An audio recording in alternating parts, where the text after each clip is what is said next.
Can you all see the screen now? PowerPoint slides?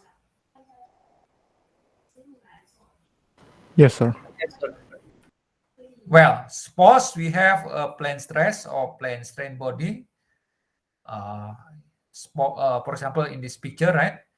We have a geometry, okay, and then boundary here, and then we have displacement boundary condition and also force boundary conditions.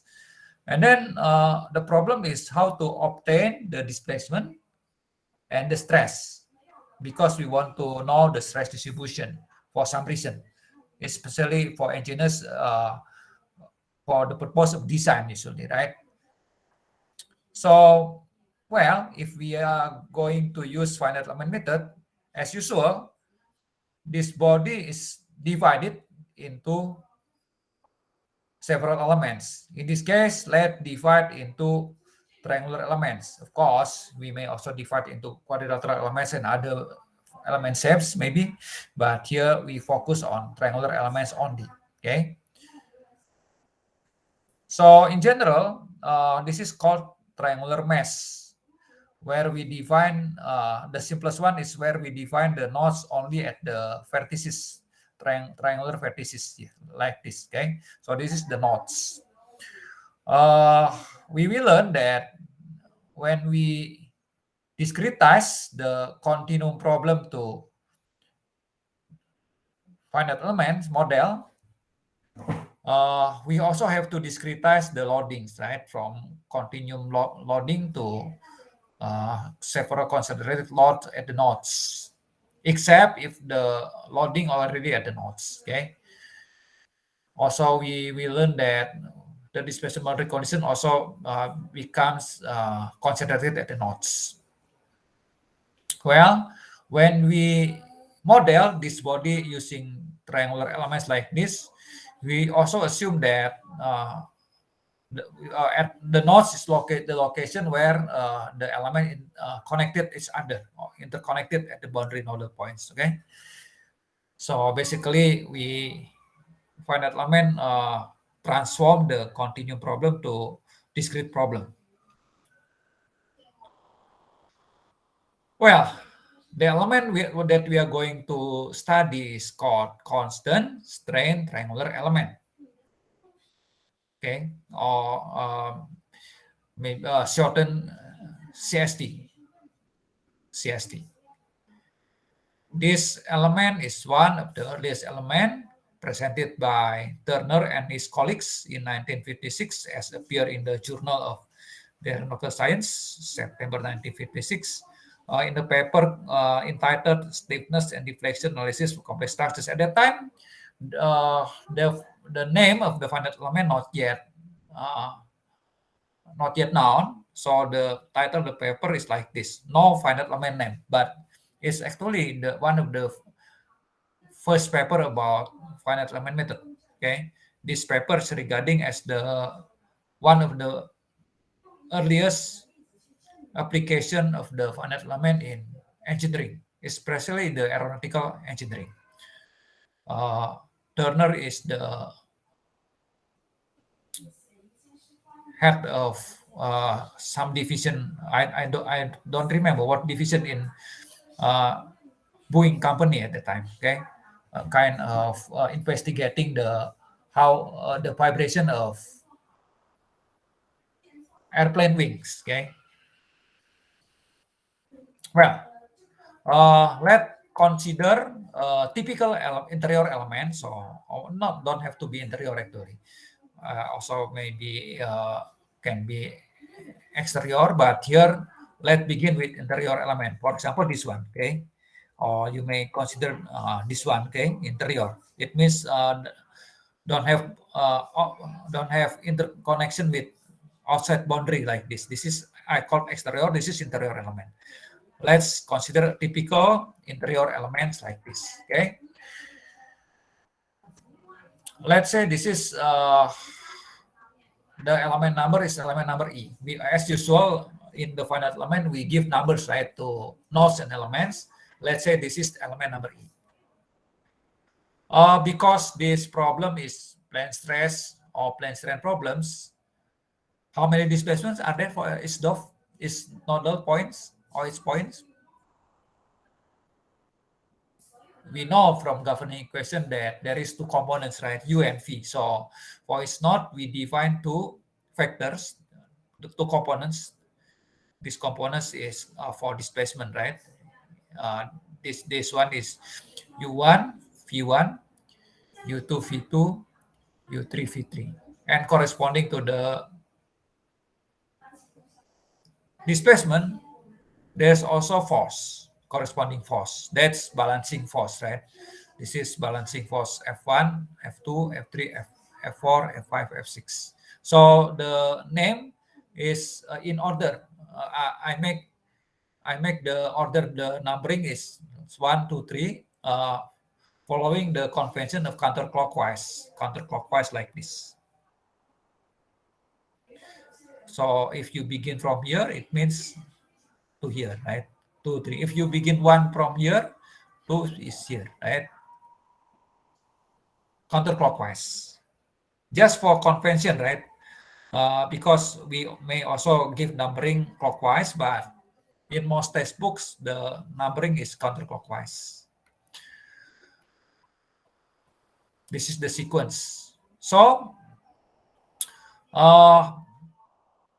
we assume that this element is in balance, in static equilibrium, okay? So if in static equilibrium, of course, we can apply the principle of virtual displacement. What the principle says? Can you mention? Can you tell me what the principle is applicable, apply for this element? Come on, anyone? You tell me. If we disturb a bit the element, right, by virtual displacement, in this case, we may just disturb the nodal displacement D1, D2, D3, D4, D5, D6 with delta D, okay, or in general, the displacement delta U and delta V, right? We disturb a little bit. Then what happened? This should be true, right? The internal virtual strain energy equal to the external virtual work. So this should be correct for all small disturbance. Not small, I mean, all admissible. Some admissible perturbation. This is called perturbations of virtual displacement. Okay, should be correct. Otherwise, maybe the solutions for sigma or others is not correct, right? Or maybe the structure is not in balance, not in equilibrium. So this statement is equivalent to the equilibrium equation actually. Well, in these equations, I just rewrite again here, okay? What I mean with delta D is the virtual displacement at the nodes. I mean, as I mentioned before, that D is nothing but here U1. In addition to U1, we also have virtual displacement delta U1. D2 is nothing but V1. It means the vertical displacement, the vertical component of the displacement of node 1. And in addition to V, because we disturb a little bit, there also delta V1 at node 1. So delta U1 and delta V1 is the nodal displacement at node 1. We also have at node 2 and 3, so collecting them all together in a matrix. So this is, I mean, with delta D, right? So delta D is the factor of virtual nodal displacement. Virtual displacement at node 1, 2, up to 3, right? This is what I mean with delta D. FR, what I mean FR, of course, the actual, not virtual, actual. With our delta is virtual force, balancing force. At node 1, 2, and so on. So here, okay? in X direction and Y direction. Actual balancing force. Otherwise, without this force, the element is not in balance. And the displacement field, because this is plane stress or plane strain problem, the displacement field within its element is given by this vector, right? U consists of, this is vector U consists of two components, U and V, but these components is function of position or X and V within the element. I mean, of course, the displacement at this point, this point, this point, this point is function of position. The position is given by the coordinates. We refer to this Cartesian coordinate system. Okay. Actually, this coordinate system doesn't have to be global. We may define also local. For example, the centroid of the element for convenience. Okay. But also we may regard this as global. Okay.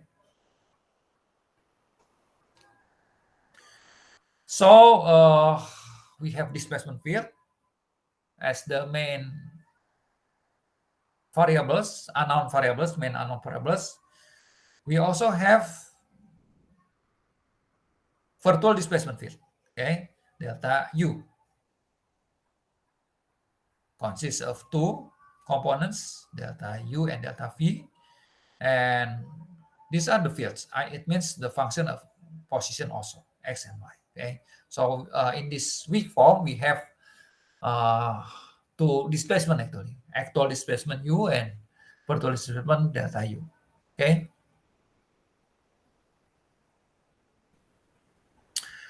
Well, the next question is how to use this weak form that we define over the element. The integration is over the element. Omega E is the element domain. It means for this one, okay, element domain, not for the whole structures, of course. I talked here in the context of element, the integration of over the element. So how to use this weak form to formulate the finite element?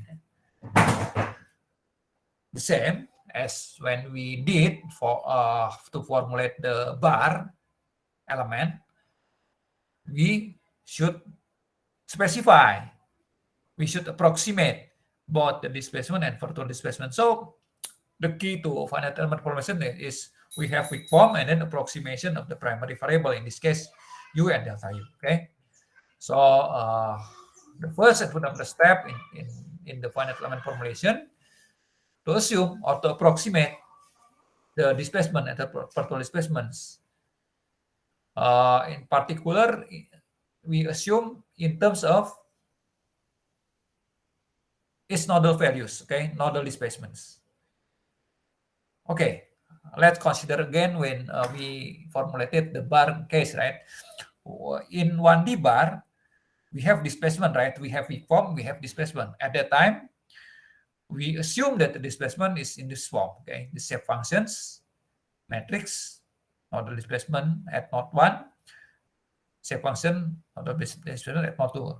Can you remember what we did when we formulate this simple element, 2 nodes bar, okay?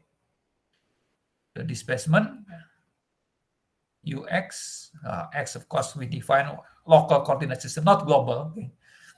This is at any point is the shape function matrix, shape function times nodal values 1. We have U1, right? We have U2, and then we interpolate. So this is also linear, okay? Linear interpolation. And also we did the same for the virtual displacement using the same format. Can you remember? This is the key, actually. We should assume the displacement pattern or the displacement shape using this shape function. Okay, we will do the same for this element. So as in the bar, we assume that the distribution or the displacement within the element linear. Also now in the triangular region, this triangular region, we also assume that the displacement, let's assume that that's linear. In other words, both u and v assume as this function. This is linear function in x and y, right? But what is a1 to a6? This is the coefficients, unknown coefficients. Normally, we don't want this the format like this. We want the displacement expressed in terms of nodal displacement, not in terms of unknown coefficients like this. So the task is now to express the displacement in terms of nodal displacement. U1, V1, U2, V2, U3, V3, right? What should we do? To convert this to become the displacement function expressed in terms of nodal displacement. What should we do is just substitute, right? I mean the format, what we want is like this. Just like in the bar, we want the format like this. Letter, okay?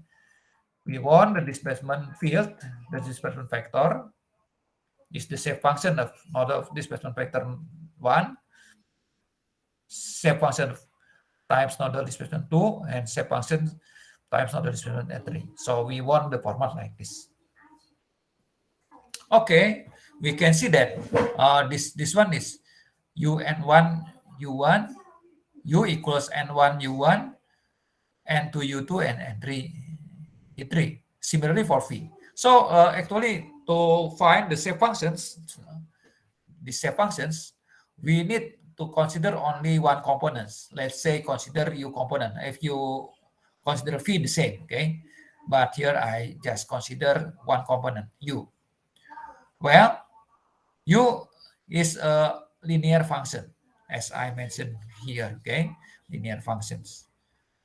Okay, let's rewrite this in terms of in the matrix format like this. Okay, we can write 1 xy a1 a2 a3, right?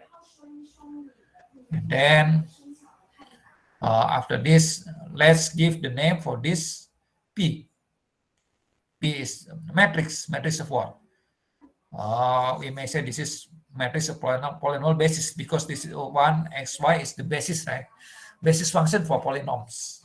Okay, linear basis function. Okay, and this is unknown coefficients, vector of unknown coefficients. Well, next, let's apply this u at node 1, node u, node 2, and node 3. Well, the coordinate of node 1, let's say, is given x1, y1. So this is the given coordinates. So if we apply this equation at node 1, we have this equation, right? The displacement at node 1 is u1. The coordinate is x1, y1. This is unknown. So this is given, right? Let's say given also the node at node 2, x2, y2, and then we apply the linear interpolation, and then we have this one. For node 3, this one. Okay. Well, we can collect all of these together, u1, u2, u3, to become like this. Okay. So we collect 3, become one equation. Matrix 1, matrix equation. Okay. And let's give the name for this is d u. It means the vector of u displacement only. Okay, u displacement only. And this is, let's give the name p. P is a kind of, some textbooks call this is moment matrix, right? Because it's multiplied with the a1, a2, a3, moment matrix. That's the matrix of the polynomial basis at the nodes, actually, right? For each row is at node 1, node 2, node 3. This is a1, a2, a3. And then, well, we have equation number 1 and number 2, right? Equation number 1 PA. Equation number 2 is this one. What we want to actually, what do we want? We want to express u in terms of du. So we should eliminate a, right? How to eliminate a? We begin from equation number 2.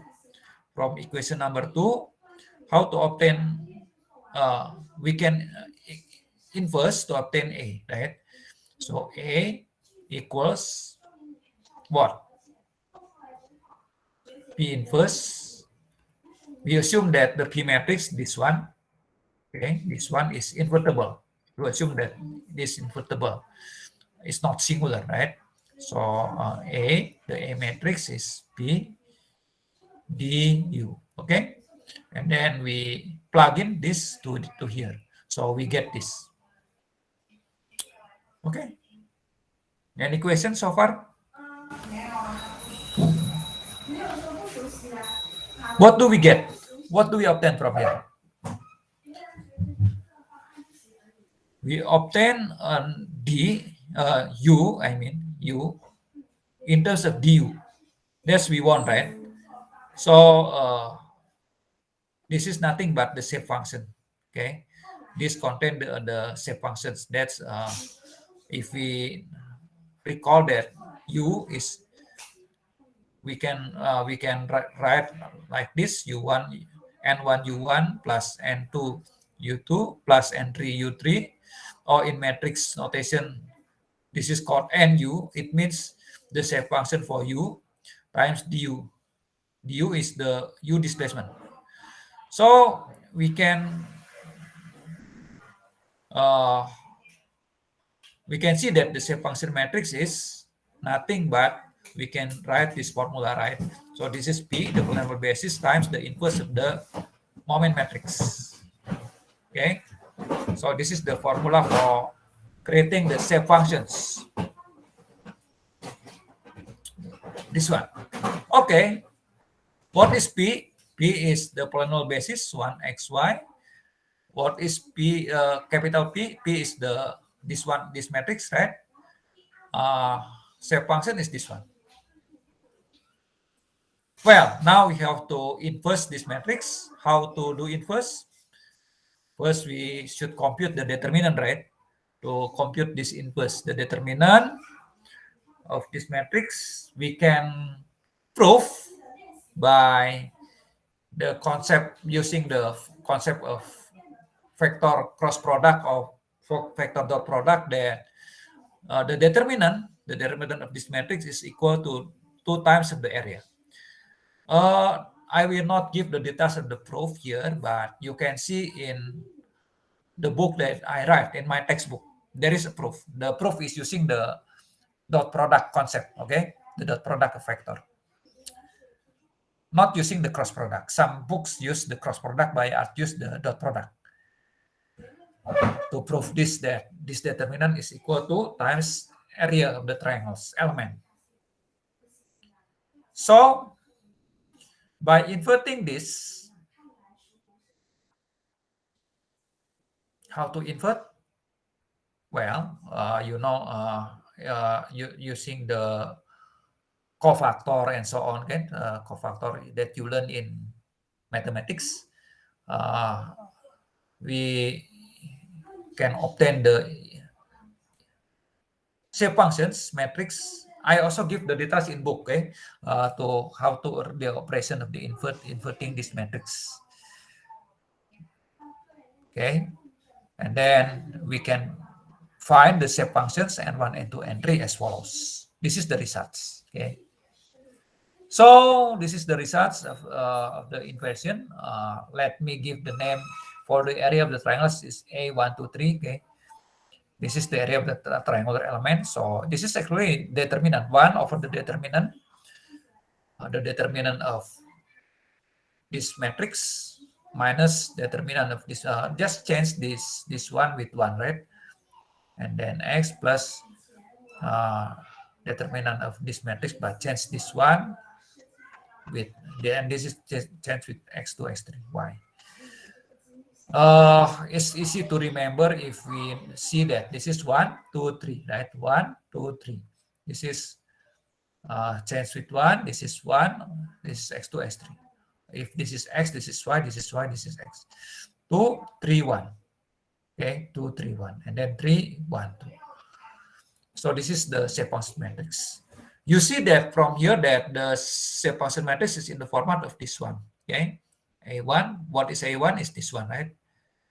The determinant of this one.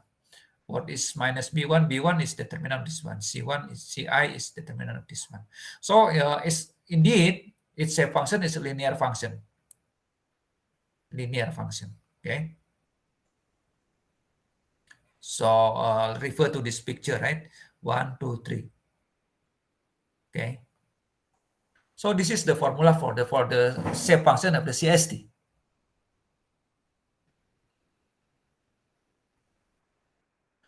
So let's go back to our approximation of the displacement. So we can write the displacement fields or the displacement function within each element is shape function matrix of displacement at node 1, at node 2, at node 3, right? Well, we can also rewrite this equation into this equation.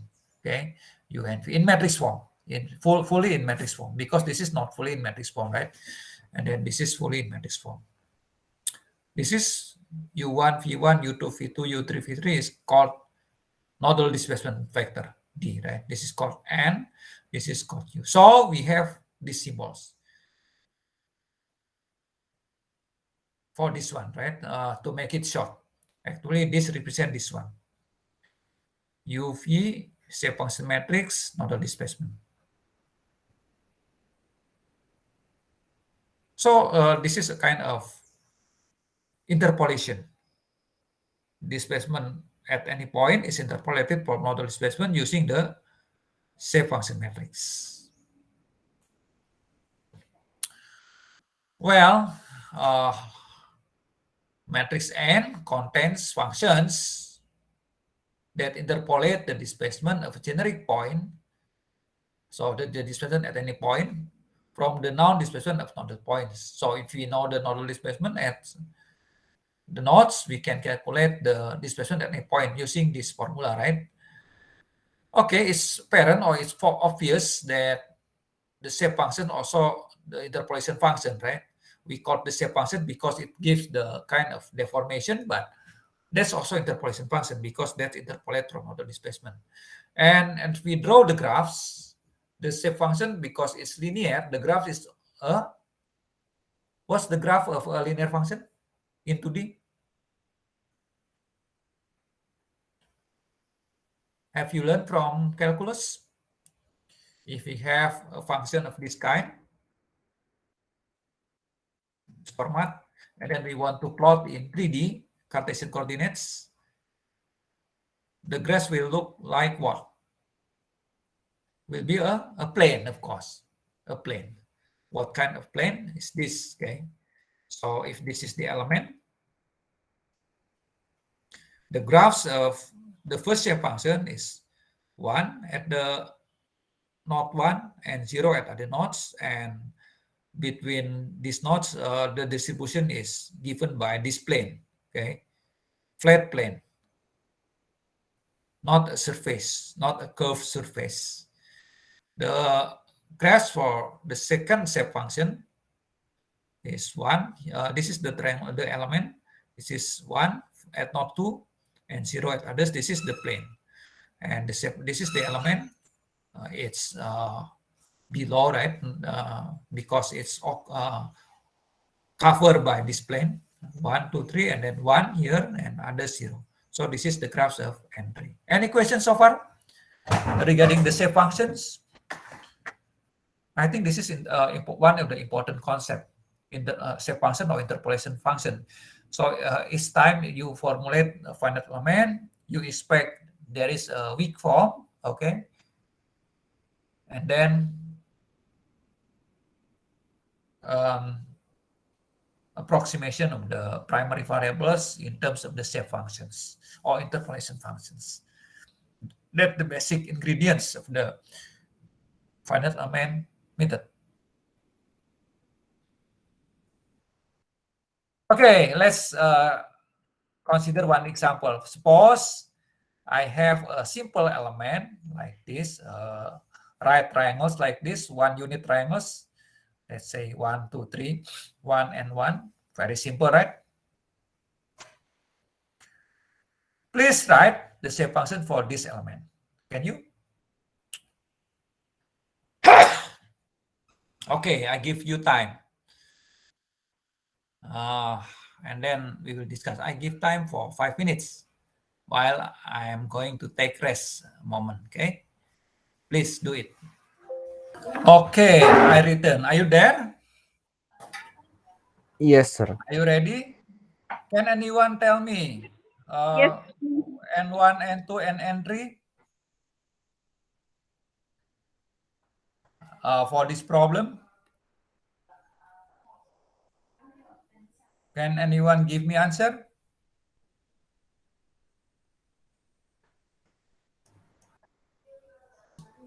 I ask you, suppose we have this element, right? This is X, Y, and then we have this element. Let's use blue color. This is the element. Okay, our element. Very simple, right triangles, just 0, 1, 1 like that. The question is, please express the shape function. Well, the shape function is N1.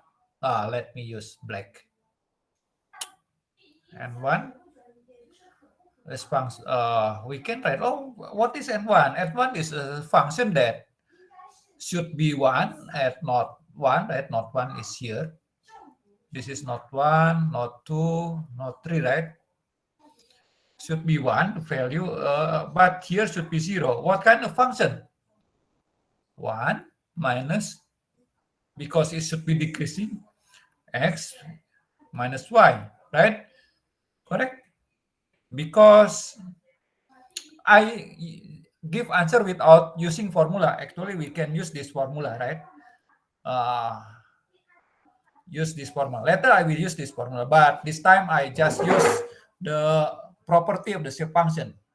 The property of the function is shape function is always 1 at not 1 and 0 at others. And for this simple problem, I can just write like this. Is it correct? Yes, we can check, because if we check at not 0, 0, it means x0 and y0, and then n1 is 1. At not 2 is the coordinate is 1, 0, and then we put here 0. Not 3 is the coordinate is 0, 1, right? And we put here 0. So this is correct. How about N2? Without using this formula. Without using this one. Okay, later we will use to compare. Just guess first. Because this is simple. Very simple problem. Find a function such that at not 1 is 1, but here should be 0, right? That function is x, correct? You can check by yourself, but when if I put 1 and 0, this is 1 at not 1, and at not 2, sorry, at not 1 and 3 is 0, right? Because x 0. Okay, how about N3? This is also very simple. Y, sir. Perfect. Okay, let's check using this formula now. Okay, I can guess because the shape of the shape function, the element shape is very simple. Of course, if the element is complicated like this, for example, maybe I cannot guess directly. Okay, let's say this is 0, 0. Let's say this is not 2. For example, 3, 2. Let's say this is, for example, 2 and 5, for example, okay? I cannot guess, but for this problem, I can guess. Of course, for this problem, I should use formula, but yes, for this problem, let's check. According to formula, we should find the 2A, 1, 2, 3, right? The 2 times area is what? 1, right? Because this is 1, 1, 1. Okay, no problem. So this is all 1, and then N1 is equal 1 times what? The determinant of x2, y2 here, and then x3, y3 minus, okay, This become 1 and 1. And then this is copy from here, right? 0, 1. That's x plus determinant of 1 and 1, and then copy from this one, right? The first row. Okay, copy from the first row. 1, 0. This is y. Okay. So this determinant is 1 minus, this is what? 1 also x. This is minus, right? Because this is 0 minus 1. Okay, so it's the same as expected, right? How about N2? This is 1. Okay, 3, 1. So look at the coordinates, nodes number 3, 0, 1, right? 0, 1, 1 is 0, 0. 0, 1. And then this is 1, 1, 1, 0. X plus 1, 1, copy from here, 0, 0. Y. And the result is, this is 0 minus 1 plus x, right? This, because this is the determinant is minus 1, x. This is 0. So the result is x. Okay, the same, right? As expected. And then N3 is the determinant of 3, 1, 1, 2. 1, 2, right? 3, 1, 2. Okay, 3, 1, 2. 1 and 2. 1, 0, 0. 2 is 1, 0. Minus 1, 1, 0, 0. X plus 1, 1. And then copy from here, 0, 1. Easy to remember, right? The formula, right? So I can even close book, right? 0 minus 0x 1, 1y. So it's equal to y. Okay, as expected, right?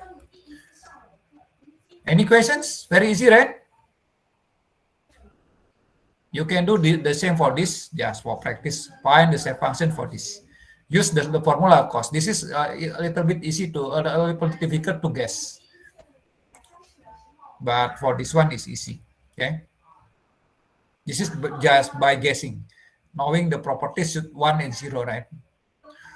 Any questions so far about step functions? Sir. Yes. Is this function is only is this formula is for only triangle? Yes, in general, for every triangles in general, given the nodal coordinates 1, 2, 3, you can use this formula. Okay. How if it's on rectangle? No. I not yet discuss the rectangular element. Okay. The quadrilateral element. Okay. If we want to discuss, we need another topic, right? This is I give the discussion regarding only triangular element. We don't have time for quadrilateral element because in the past I can cover quadrilateral element because I didn't give the lecture about direct series method.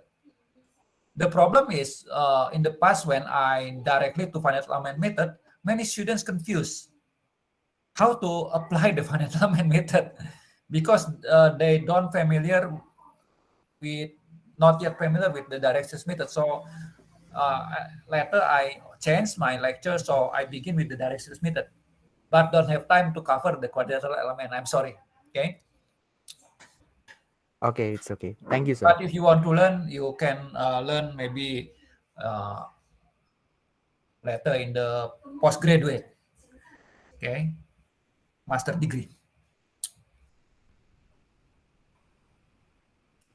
Maybe there I will present quadrilateral element, but not for plane stress problem, for plate bending, another problem. Okay, this is just introduction, the simplest element, because don't have time. Only 2 credits, right? Actually, finite element should 4 credits. to learn more, but only to credit, so very limited time. This is the simplest element. But thank you for your questions. Your question is how to form the shape function for quadrilateral elements, right?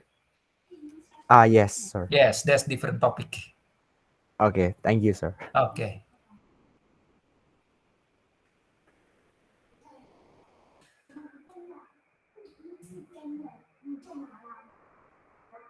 Okay. Well, from this example, if we sum up the shape functions, summing up all of the shape function, and then what we get, let's take a look. If we sum, we get 1. So this is the one of the properties of the shape function called partition of the unity, right? Let us discuss the properties of the interpolation of shape functions. The shape functions satisfy the interpolation property. It means that this is also called Kronecker delta property. This is the name of the person, Kronecker delta. It's because the shape function is always 1 and 0. It means 1 if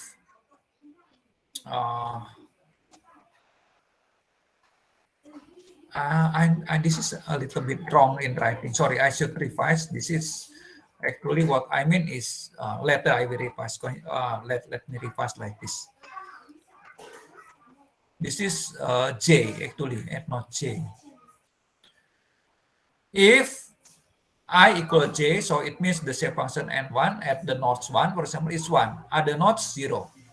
That's the Kronecker delta property. Okay. So this is also called interpolation property because a function that have satisfied this property will interpolate, will go through the nodes, right? That's the first property of the shape function. The second property is what's so called the consistency property. Consistency property. What I mean with consistency property is that interpolation of shape functions with the kth degree, for example, in this case, the linear, right, the first degree, can reproduce any polynomial g of k degree. So this is linear, of course, linear, okay, or constants, okay? Less than exactly. But this is the statement in general. Of course, we also may discuss the interpolation for quadratic, cubic, but in this introductory lecture, I just discuss linear shape functions. So, in particular, for these shape functions, what I mean with consistency property is this. If we multiply the shape function with the values of the g at the nodes, okay, where g can be linear, constants, okay, the result is we can reproduce the original function. For example, the original function is here is, let's say, g a constant, right? Let's say, example, okay, g xy is a constant function 1. Okay, so here is 1. Here, if we apply this, 1, right? 1. So, summing all this is 1. This also called the partition of unity that I mentioned before, okay? The sum of all shape function 1. Actually, this is one part of the consistency property. Second, for second example for this one. How about if the g is just x like this, x. So here is x. And then the property said that the ni times x is x. You can prove by yourself, okay? I mean, use, for example, the previous problem. Let me give example for this one, okay? In the paintbrush here.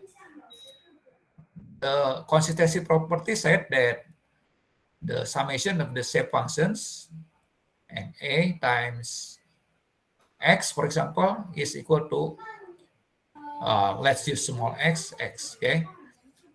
Let's show here. And 1 is what? 1 minus x minus y times Oh, this is actually XA, right? XA. Yes, this is should be not X, but I. Okay. This is the values at. So this is this is XA. X1. X1. Okay. X1 plus, it means the coordinate of node 1, right? X is the coordinate of node 1.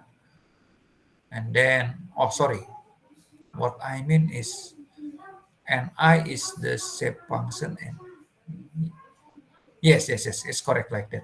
And then the second shape function is, in this problem, is X times X2 plus Y times X3. And then the result is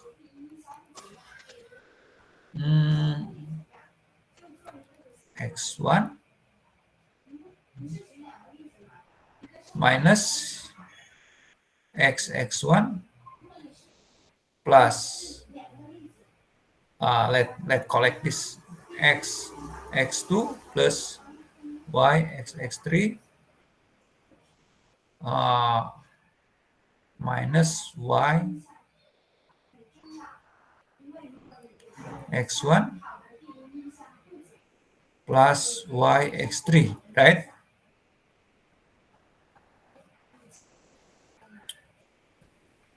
But what is X1 in this problem? X1 is nothing but 0, right?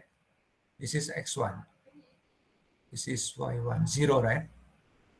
0, 0. So this contains, X1 is all 0. This is 0, 0. What is X2? What is X2? X2 is 1. X2 is 1. So this is X. What is X3? X3 is 0, I think. X3 is 0, right? Okay, 0.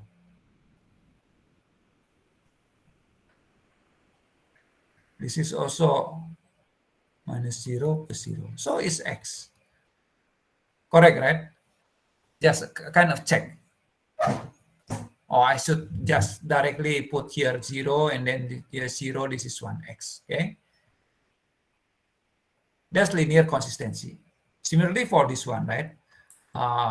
We can also prove that NA YA is Y. It means 1 minus X minus Y times Y1 plus X, the second shape function is X, right? Y2 plus Y3 should be, let's check, equals to what?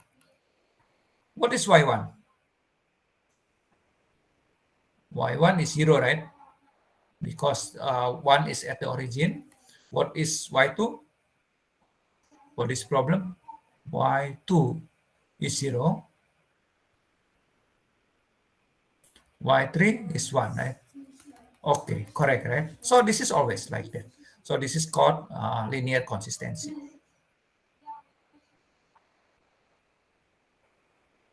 Any questions?